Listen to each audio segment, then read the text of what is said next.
Are you stuck in a relationship because you're terrified of never finding someone better? Or maybe you feel trapped where you're endlessly asking, what if I'm making the wrong choice? And let's be real about when to stay and when to go. So many women can get caught up in relationships where they're unsure about their worth to their partner, if their relationship is going to last, or maybe you've known for a while that your relationship is over and you don't know how to break up or if it's even the right thing to do. Because with OCD, you can be in endless loops of what ifs. So in today's episode, I'm going to be breaking down the signs of when it's time to break up, why we stay even though we know better and we should leave, and finally, we're going to talk about relationship OCD versus real relationship problems. So before we get into all that, let me introduce you to my friends from Thrizer. Thrizer transforms the way clients interact with their out-of-network benefits.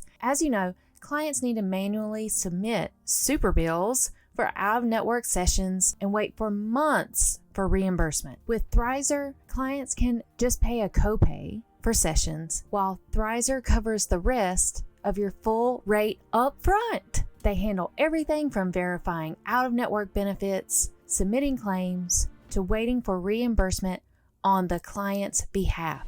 In turn, they are an incredibly powerful tool for you and your practice to convert and retain private pay clients. You can try Thrizer completely for free with my link. Check it out in the show notes. Let's talk about some signs that it's time to break up. All right, because you are worth it and your mental health is worth it. There are so many people struggling with these what ifs, and there's so much noise in the world that it can be hard to know what to do. So take it from me and my past experiences, when your mental health is taking a hit, it's time to have a serious evaluation of your relationship. When your romantic relationship is affecting your work, your friendships, your hobbies, and it's weighing you down 24/7 and intruding on your peace of mind, those are all major signs that it's time to walk out. Now, I know a lot of you are thinking, oh, it'll get better, or we had good times in the beginning. Remember, y'all, there is the honeymoon phase, and there could also be cycles that your relationship is going through, like patterns, right? And we see it all the time. You have that conversation with your partner, they start to put in more effort, and then it's back to the way it was before. So that's another sign that it's time to break up, when there's not a consistency in the relationship for growth or for them to honor needs. So if you're the only one putting in effort consistently, that's not fair to you. Great relationships take two people. And if you're the one carrying the entire relationship, it's time to ask some tough questions. Like, are they for real going to change? And are they for real going to put in the effort consistently over time? Because, right, love is built on positive actions towards someone else.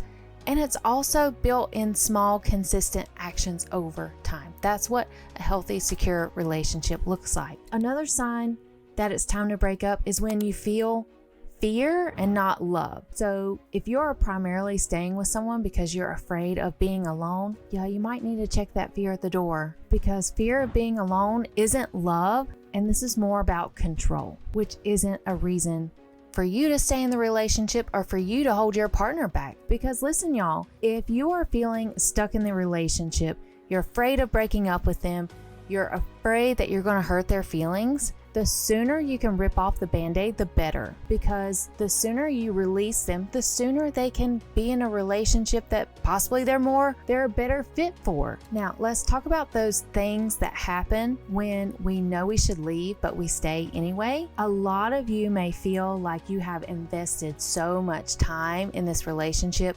and you're afraid of starting over. You feel like you've already put in the years of investing and building into this relationship. But y'all, if the flower's dead, it's not going to blossom. It's not going to grow any seeds. It's not going to be fruitful. There could also be this fear of that you're failing in the relationship, and that if you could just say the right thing or do the right thing, then your relationship will be magically better. Y'all, that is just a lie from the OCD. And then the other common fear is, what if I don't find someone better? And remember, fears are not your reality. Okay, there is no evidence that you won't find someone else. And honestly, it's not about finding someone better. It's about finding peace in yourself, right? Protect your peace. And when you let go of the fear, you make room for clarity. Let's talk about relationship OCD versus real relationship problems. Okay, so the difference here is that relationship OCD isn't only about your partner. The thoughts that are coming up for you are intrusive.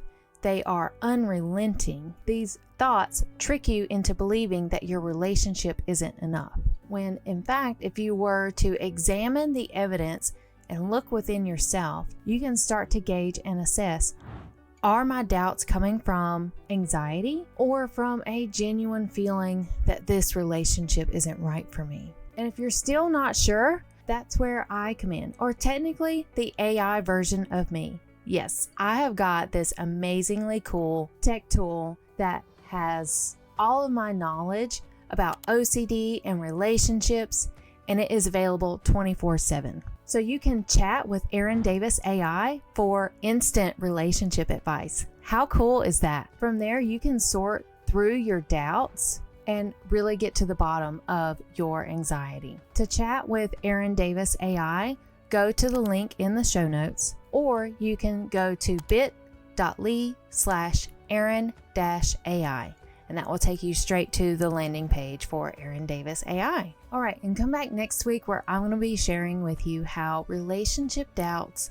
show up in your love life, whether you are dating, single, married, or divorced. All right, thanks for being here and see you next week. Bye.